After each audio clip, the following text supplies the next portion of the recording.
Hi, everybody. Welcome. My name is Dave Allen. I'm Vice President of Partner Sales and Services at Akamai Technologies. And I'm thrilled to host a conversation with three panelists. The topic is on deal registration. And is it still relevant in the industry and to your company? So let me start by introducing the panelists, starting with Scott. Scott Goree is Vice President of Global Partners and Alliances at Skyhigh Security. Hi, Scott. Hey there. And we have Rob Cato, Vice President of North America Channels at Lenovo. Hi, Rob. Hey, Dave, and good afternoon, good morning, everybody. And then we have Jeff McCullough, a familiar face to many folks. Tons of experience as Global VP of Partnerships, so welcome, Jeff. Hey, thanks. Good to be here. So, as I mentioned, this session is focused on deal registration and is it still relevant today? So I think it's the right place to start to define what is a deal registration. So I'll take first crack at this and then I'll ask everyone to jump in and see if they have any comments there. So traditionally, deal registration is a formal process common in reseller programs that ensures when a partner brings forward an opportunity, a new opportunity to a vendor, that they have exclusive rights and protection to pursue the sale, close the deal, and they'll earn additional incentives to go through that process. So very high level, fairly generic. But Scott, any variants or comments on that definition to help baseline what is deal registration? No. I think well said. And I think deal registration is the foundation of every partner program and still very much relevant today. So definition wise, I know we're gonna go deeper into it, but definition, you hit it. Perfect. Jeff, any differences there? Any comments? No, I mean, it's good forensic definition of it. I think there's certainly a lot of emotional investment that goes into deal registration. It means a lot for partners when they're granted registration, right? It gives them the opportunity to invest. It gives them the confidence to work with you, and it gives you as the vendor, hopefully the confidence that you have a partner that's invested in your business. So I think there's more to it than just the technical definition. It's and yeah, it's foundation, but it's kind of core to that partnership, right? It's mutual benefit, mutually beneficial agreement, and it's I think it continues to be fairly important still today. Perfect.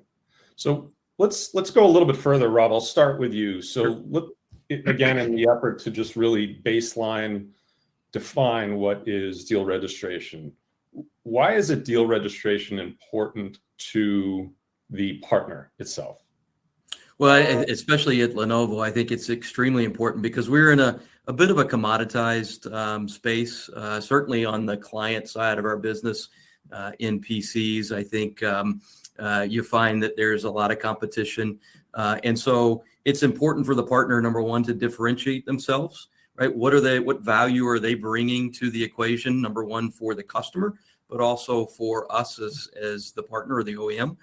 So they need to demonstrate that. And then the other thing that I think it helps us with, it really clarifies the solution that they're ultimately going to deliver to that particular customer as well. So a lot of times we'll look at deal registration and the submission of deal registration, and it allows us to get a little bit deeper in terms of how they're going to solution that customer and what value they're going to ultimately bring. And so for our sales team, which is a huge benefit for our end user sales team, to really align around that particular partner and build a scope of work or a kind of a framework on how they're going to address that customer's pain points. So I think that it's really important for us there. Certainly, as you get into software and you get into infrastructure solutions, you certainly are looking at a lot more value add there, and it also plays a very significant role there. But for the partner, I think that's one of the key things.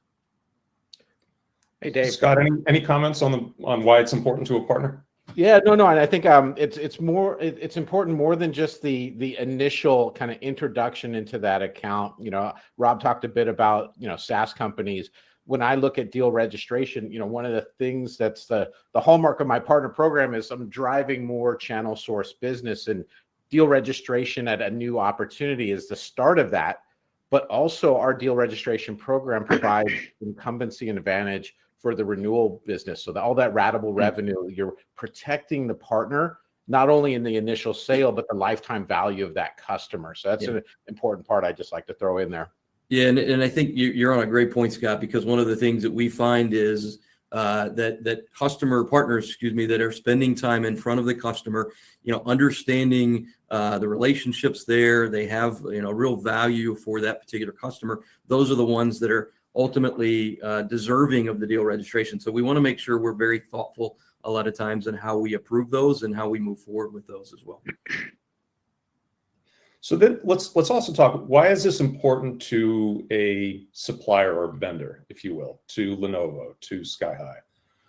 Jeff, your experience, why is it important to have deal registration as both a metric and as part of a partner program to the vendor itself? Well, I think from a vendor's perspective, you're looking, we've already mentioned it, right? You're looking to build partner source pipeline. You want to know how your partners are creating opportunities and bringing them into your, into the pipeline to be worked. And so it's a super important measure, right? I think, I would add there's measures underneath that, right? It's, and I would counsel people, I've seen programs, vendors will do things like, SPIS for deal registrations, incentives for deal registrations. If you want to get your partners to register deals, they'll register deals. Doesn't mean they're qualified opportunities. It doesn't mean they're good opportunities.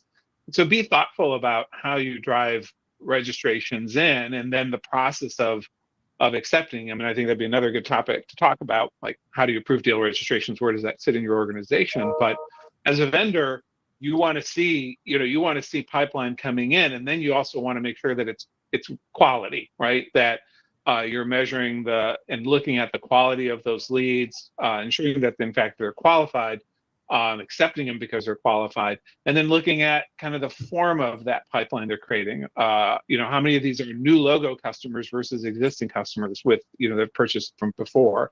Are these, deals of a certain size, right? 100K plus deals, 500K plus deals, looking at, or whatever the dollar value is for your business, but looking at the quality of the pipeline is just as important as just getting pipeline in. So I think those are the things from my experience in running, massive deal registration programs, smaller deal registration programs. It's validation that they're creating pipeline, and then it's inspection and understanding the quality of that pipeline that becomes really important. Yeah, I think for us too, and Jeff, you hit on a key point. It also demonstrates the health of your channel. So as you're seeing deal registrations come in, it says that you've got a healthy channel, that there is a lot of good engagement taking place in your business. If you're running a channel that maybe isn't seeing as much deal registration activity, that may be, is a sign that you need to do some inspection on what's the engagement like, what's the enablement like that you're doing for your partners. And do they feel like it's a collaborative environment where they're selling with you and not maybe against or separate from you? So I think that's another kind of metric. Dave, you mentioned the word metric, but I think it's kind of a health check on your channel as well. Yeah, that all makes sense. So as we start to segue a bit into the relevancy today of deal reg, let me start with, are there any alternatives to the traditional deal reg process in terms of, Rob, I'll use your term, measuring the effectiveness of a channel program itself? Are there any alternatives to deal reg that, based on your experience or that you use within your organization? Scott? Yeah, give me the hard one. That's a good one. So I think there's flavors of these. I think, and I was going to touch on this on the last topic. So I think there's parallels here. There's a real danger in, going into your C-level and talking about channel sourced is really the only measure of value of the channel, because they can easily look at it and say, hey, your deal registrations that resulted in bookings, that's the value of the channel. Well, we all know that that's not just that. So starting to look at beyond deal registration, that in your channel sourced measure, looking at how much of your business is channel led, how much of your business is a more autonomous sale. How do you get to that low, no touch we knowing that no touch is kind of a nirvana that's not really there. But how do we get more value add from the channel and measure it? That's where I'm going in it. And so not an alternative to deal reg, but additive to deal reg and showing the value of the channel. Yeah, makes sense. And deal reg is typically a leading indicator, right? It's developing top of the funnel. Doesn't necessarily mean that the opportunity has closed, if you will, or doesn't necessarily always mean what is the quality of that opportunity itself, depending on how the program is run. So Jeff or Rob, do you want to jump in on this? Any alternatives to deal reg or complementary metrics? Yeah, I was going to say more complementary, maybe, Dave. I don't know that I would necessarily say an alternative, but I do think look, in order for you to have a great set of channel programs, there has to be sort of complementary ones. And so, how are you running deal registration in concert with your training and education programs, your certifications, accreditations, et cetera? How are you doing all of those things kind of in concert with one another? I think is always important, not just having a deal registration standalone and then other programs separate from that. So how do you weave all of those things in together and create a real true framework of your channel programs such that partners get value from those things, plus the deal registration is a key component of it. Look, any deal registration is only good as the effectiveness with the teams that are in the field working those opportunities with the channel. And so you've got to have a good concert with one of my jobs, I'm sure yours as well, Scott and Jeff and Dave, is to run sort of an advocate inside your own corporation or inside your own company on behalf of the channel for our partners. And so I have to do that, and my team has to do that quite regularly. So we're advocating for deal registration, quick acceptance or quick engagement from our team with the partner so that they can start having the discussion around what their value is or how they're going to help solve that customer's pain point. Yeah, I'll just say that's a really, really important point, right? Deal registration is it's a tool in the bag. It's not the only tool. It's not the indicator of your partner's engagement. And so training, certifications, portal access, like there's a lot of things that help determine if your partners are really engaged with you. Deal registration is one of them. It's not the only one. And so it's a richness of having all of those indicators together that are super important. So, and I don't have an alternative to deal registration, and at least in the sense you have it, other than you might think about things like referral programs, but you still ultimately want your referral partners to register opportunities too. So I think one way or the other, it all comes back to top of funnel creation through partners submitting a registration of some form. So that's a perfect segue. I'm looking at the chat here. There was a good question asked by Taryn. How do you get your partners to actually want to participate in and submit deal registrations? And so I'd ask you all to think about it through the lens of, Rob, Lenovo, very mature business, right? Versus maybe more of a startup that's entering a market and, really needs to attract the attention of channel partners and the like. So if you take a look, how do you get started with getting partners to start to submit deal registrations? So Rob, since I mentioned Lenovo. So it's interesting. We are mature in some areas, but as we get into new parts of the business or new areas of the industry, smart collaboration or whatever it might be, we're sort of a new player in those spaces. And so it is important to number one, build a relationship with that set of partners that ultimately kind of serve that market. I think it's important for us to show what is the value that we're bringing to the partners, especially, like I said, as we get into new areas of the market. We may be not viewed as sort of the top partner, but we're going to be aggressive. We're going to engage quickly. We're going to provide assets to that particular partner, whether it's demo equipment or proof of concept or whatever it might be. And so if you can demonstrate those kinds of things, I think then the partners will start to say, okay, I've seen good engagement from Lenovo or any one of your other OEMs. And so that's going to hopefully ultimately lead to more deal registration and engagement from the partner community. Makes sense. Scott, Yeah, what are your thoughts? Yeah, I would jump in. This is a great topic. How do you get more deal registration? I think that's my daily bane of my existence. Like, how do I push that? So it starts with trust. So one, hey, you're going to provide that discount advantage for deal registration. You're going to have a very clear rules of engagement that's published and a way to mitigate any of the channel conflict out there visibly with trust. And then incentives. I see the chat going here. You got to throw some dollars at this. And now, investing in rebates tied to channel source business, something I've done for the last couple companies. It's not just about paying the entity, because as you walk into a partner and you're paying rebates, those often go to the company, the partner seller, the partner SE is not seeing that. So where legal in certain countries, we're paying the partner AE and SE for booked channel source business. And that's really how you, as a more startup or kind of a nascent deal reg channel partner program, you're going to start to get that buzz, because partner reps are going to say, hey, I just got this rebate, check directly to me. They're going to tell all their friends, and that's how you land and expand in some of the larger DMR type partners. Yeah, and I'll just add, I think Rob kind of hit on it, right? It's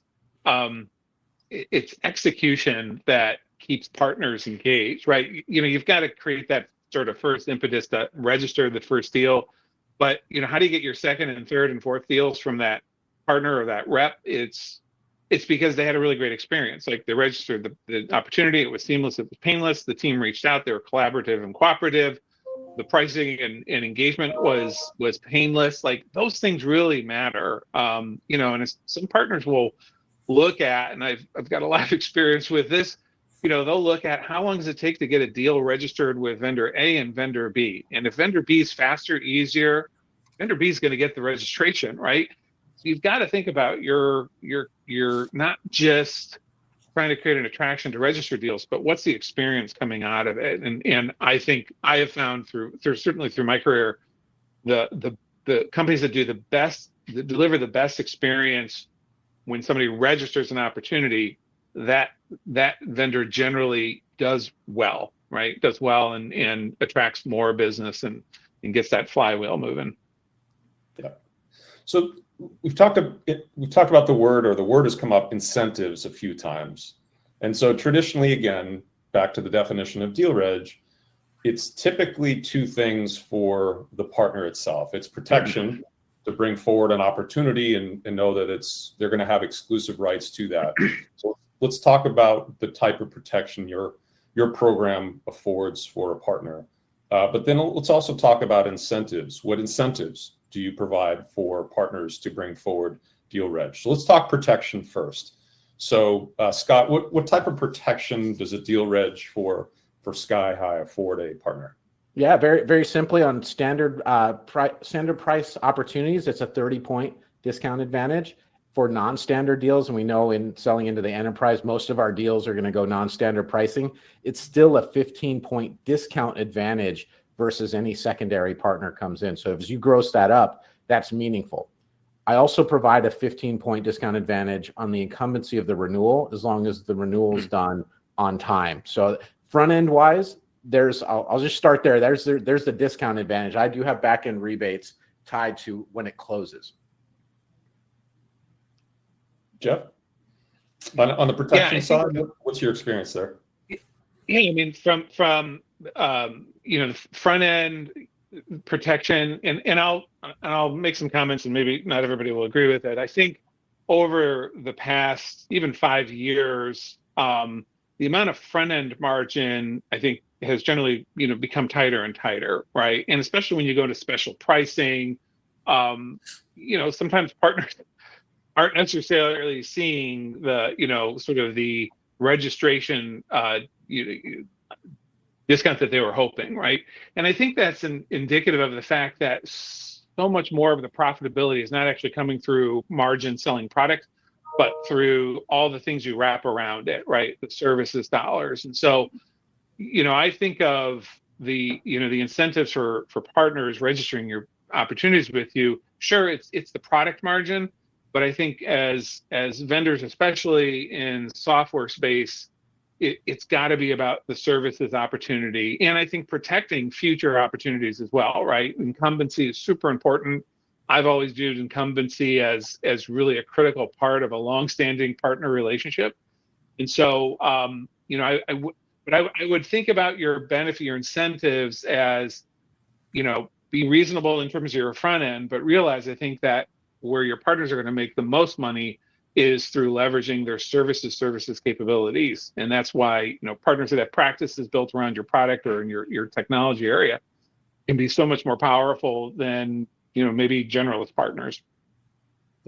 So I'm going to stay on the protection side because I am looking at the chat, and Gary hit on a question here that's on my mind too, which is outside of the incentives, the financial benefit of partners bringing deal reg back to protection.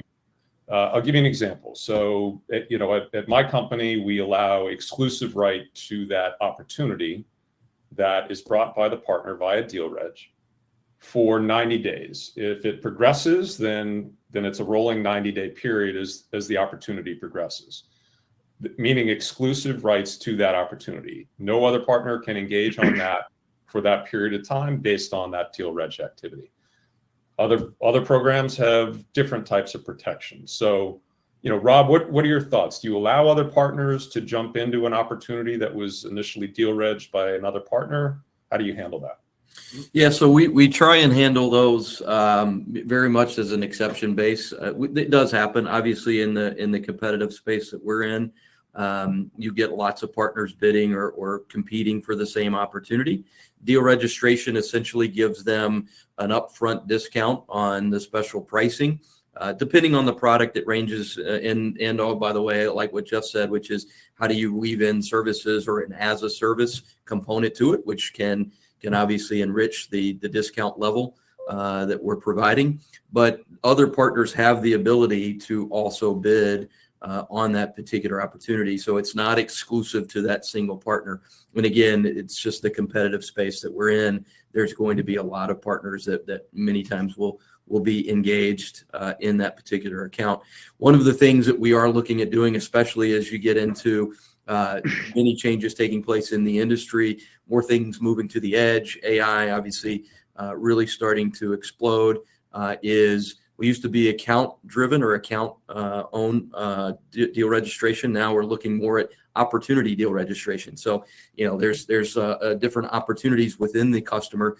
Somebody may own the storefronts versus the data center. So there's a need for more opportunity based, and that's something that I think all OEM partners should be looking at today versus just account based. Yeah. Scott, similar opportunity. Absolutely. Deal reg versus account. Yeah, opportunity based for sure. I mean, Rob was spot on. Some of my portfolio we're selling into the CISO and the security team, and part of it we're selling into the networking team, and those teams aren't different budgets, different buying centers, different opportunities. So opportunity based is definitely the way to go.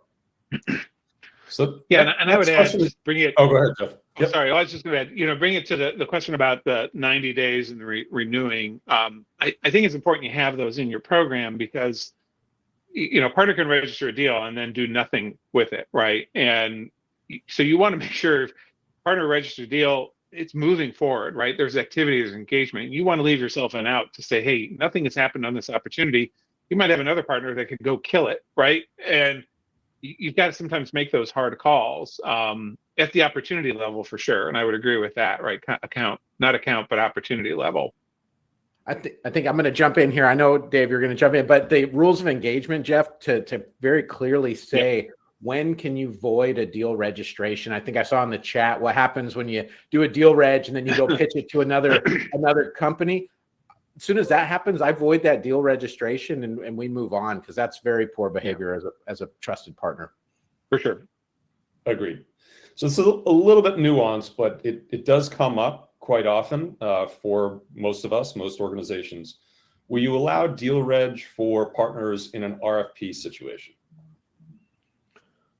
We do. Again, it's I would say not necessarily high volume We don't see that a lot because we want to make sure, but there's situations absolutely where we're aligned with a partner. We know that that's who has been in the account, is driving the value for us and the customer. And so we'll align with them up front ahead of the RFP.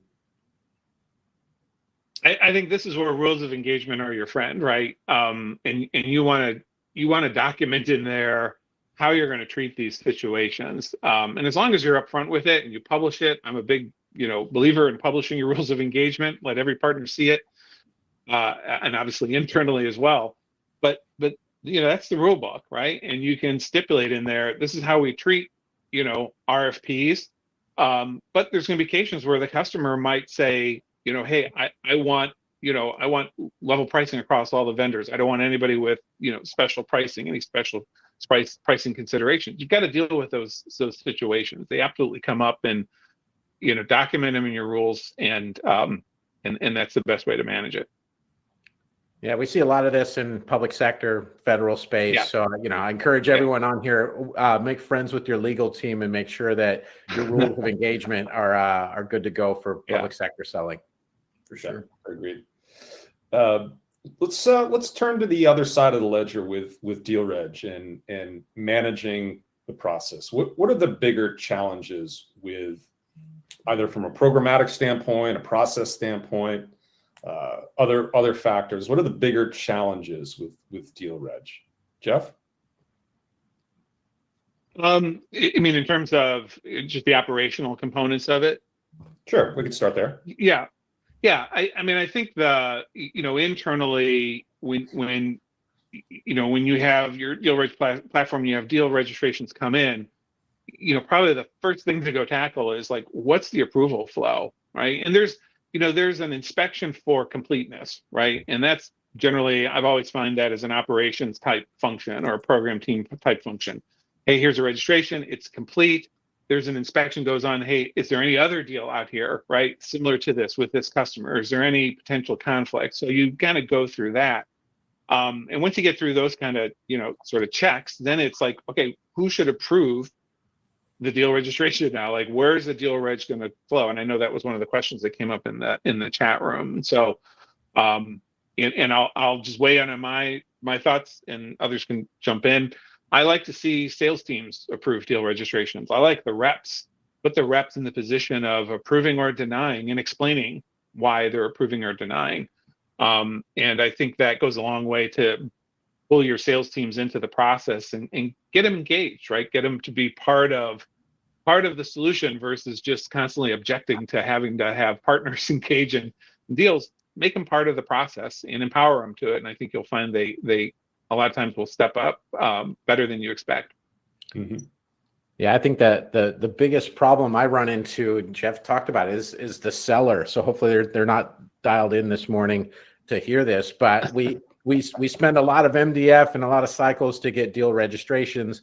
I've got a partner care team that does an initial approval, but the seller approves that deal reg.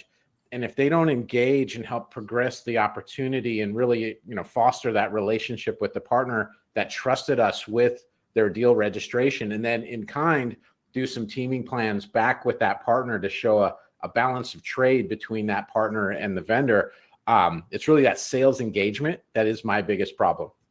Yeah, and we're gonna fix that. It is by far our most emotional program, and for those very reasons, I think, Scott, you're right. It is something that I believe as well that the sales team should be highly engaged in and should ultimately make the decision.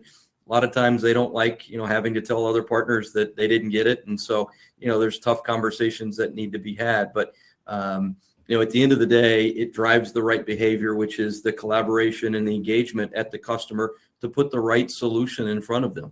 And to me, that's what a good deal registration program should do. And I think a really great sales rep who gets this will look at a deal registration that they have approved, especially with a new partner, as a new opportunity for them. Like, sure, get the deal done. That's great. But that's like your opportunity to go, you use the word, Scott, balance the trade. Like, go get another deal from them. Go engage with them.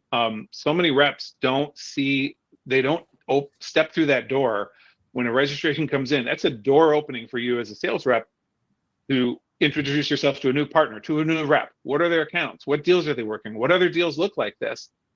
That's where, you know, the growth opportunity actually comes. And that's why I think it's really, it's a missed opportunity for so many reps make by just sort of, okay, approve, and they go about their day. They got to step through that door and go build some new relationships. Yeah, there's a level of education that I think has to happen internally with our sales teams, and so we're constantly trying to make sure that we keep them educated on what we expect and also what the partners expect in terms of deal registrations and time to approval and engagement levels. And you're never going to get it perfect, but it's important that we try and do the best we can. I think, Scott, you hit on it before. The partner experience is extremely important because that is going to drive future opportunities for you and your company. Yeah. So let's stay on challenges, the topic of challenges with managing deal reg or having that part of the program.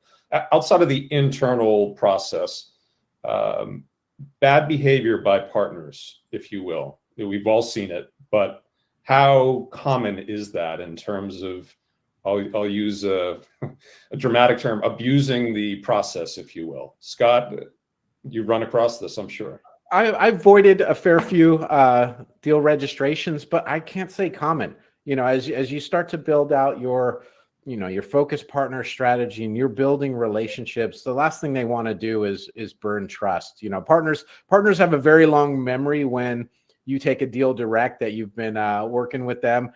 You know, so do we. So you know, it's a trust game, and we've heard trust mentioned a few times here. I don't see it a lot, candidly. Yeah, I think what we find, Dave, is that at the partner level, we don't see a lot of bad actors. There might be a bad rep, from time to time that abuses or takes advantage of it. But for the most part, to Scott's point, we have our partners regionally or nationally that really are the ones that we know and can engage with. And when we do find bad actors, we try and handle those separately. Yeah, and I would agree. And through my career, a handful of times you have to do those things. And somebody asked, what are the reasons? In the chat, there was a question about what are the reasons you would disqualify a registration. And the ones that I think of the most, the few that I have seen, it usually comes because we discover they've registered with a competitive vendor, and they've got the same partners trying to pitch 2 vendors and 2 registrations, and that's not cool. So those scenarios come up, but sometimes it's like I kind of referred to it before, inactive. They're not doing anything. They're not moving the opportunity forward. They're not engaged. They're not responsive. Is another one, probably more frequent.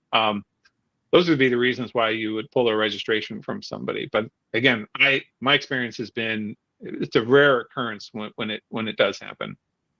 Yeah, the one I would add on there, and I'll right on, Jeff, is around the incumbency kind of deal reg protection on the renewal. If the renewal becomes out of date and expired, it's the responsibility of the partner working with our renewal team to get that renewal on time. Once it's late, it's a jump ball. So we've got about 7-8 minutes left. So I want to do a little bit of a lightning round, if we could, with some final questions. So first question was asked. Also, I had it in my own list here to ask: who approves deal regs when they come in within your organization? Rob? Yeah. So for us, it goes to the sales team, where we have an end user, field-based or inside-based sales rep.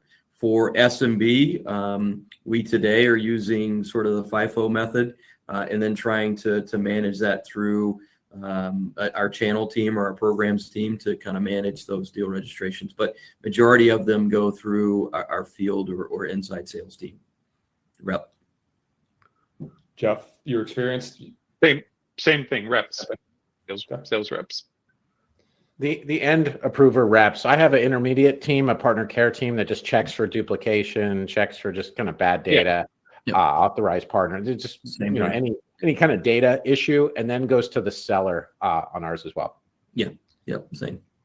How about compensation, internal compensation for deal reg? Is that happening within your organization? Is anyone being comped on deal reg levels? Scott? I have the channel team on a MBO for channel source business. So growth of channel source bookings. I don't pay for deal registrations by themselves. I pay for the booking of the deal registration. So channel source business, just the channel team is on a MBO for that.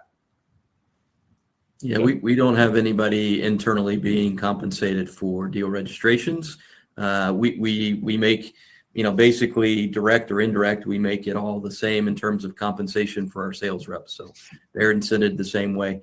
And frankly, having worked in the channel and also in end user sales about half my career, having a group of channel partners out selling basically on your behalf because you're engaged with them, you're working with them on deal registrations, you're collaborative. That's a home run in my opinion. So that the great sales reps understand that.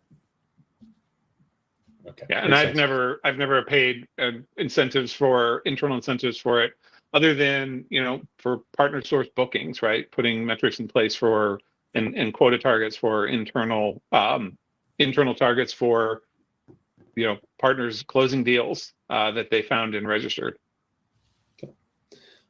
So a couple more questions before we wrap up. This is a great topic. There's tons of other questions here. I wish we could get to all of them in the chat. Let's talk about measuring the effectiveness of the channel organization, if you will, via deal reg. And I'm specifically referring to you're presenting to your CFO, you're presenting to your board, you're presenting to the head of sales. How prominent is deal reg in your presentation relative to sharing the success or lack thereof, if you will, on the current partner ecosystem? Rob? Yeah, we track it. And again, I think back to kind of my first answer to what we look at in terms of deal registration. It shows the health of the channel, and so we kind of use it as a metric to show that we've got an engaged channel, we've got an engaged sales team. There's opportunities coming in. Obviously, we're seeing good pipeline progression on those, so we'll track that as well. So I wouldn't say it's the program itself, but we're talking about overall how is the business running, how is the channel engaged in the business, specifically for North America, and then lastly, kind of how is our team engaged with them, the pipeline progression of those opportunities, all the way through closure. So that's I would say more on how we're using it, and then less on deal registration, sort of as a program. I'll jump in. I like to talk about the qualitative aspects of it, and I don't usually talk about deal registration in those types of forums. I talk about pipeline or pipeline growth or partner source pipeline. But then I mentioned it earlier, the quality of the pipeline, right? So our pipeline has grown X amount through our partner source revenue. X percent of that is 100K plus deals. Another percentage of it, has a close rate of X, which is plus or minus our average for the total business. Think about it in terms of what's different about the partner source pipeline as it compares, because ultimately that's, at the end of the day, I have $1 here and I can spend on either creating pipeline with my own sales team or with partner.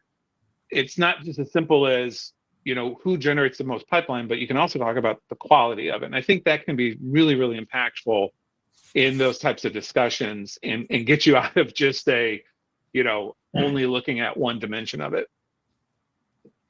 All right, final question, gentlemen. Really appreciate all of the insight, hopefully very helpful to the folks that are watching and whatnot. Final question is, what does success look like relative to deal reg? What are you measuring as that threshold, as a percentage, if you will, to determine whether you have a successful program or not? So Scott, I'll start with you. Yeah, mine's a simple one. If we stick with deal registration and channel sourced bookings, getting to that 30 to 35% mix of business, new business coming from channel sourced. Again, we're high enterprise sales company. We're selling into top financial institutions. So it's a little different than if you're doing a volume channel business. But for us, 30, 35% channel source business. Okay. Jeff? Various companies I've worked at have different levels. But I think Scott said right. Figure out what your right mix is for the business that you're in, and use that as your big barometer. Certainly, anything I've seen where anything north of 20% channel sourced is really, really good, like really great performance. So I think it's going to vary by everybody, but figure out what that data point is, and then really hammer how you're doing against it. All right, Yeah, Rob, last I word. would say those are spot on. I think in addition to that, we try and do partner experience surveys, fairly frequently, at least once a quarter. And so it's important for me that particular program, deal registration, does get a specific question in the survey and gets feedback from the partners on their experience with us. Is it working well? Is it ease? What's the ease of doing business with us? What's the response time? Those kind of things. So that would be maybe a second metric that I would probably introduce, or second measure of success that I'd probably introduce as well, to make sure, again, that we're listening to the feedback and that we're constantly trying to evolve or get better. All right. Well, thank you all. I think back to the original topic. Is Deal Reg alive or dead? I think based on the input from our esteemed panelists here, Deal Reg is still very much alive and complementary to other metrics as well. But to Scott, to Jeff, to Rob, thank you. Appreciate it. Again, hopefully helpful to everyone. I was asked to remind everyone to complete the survey. Please be kind in your remarks, especially for the moderator. And everyone have a great day. Thanks, everyone. Thanks all. Thank you.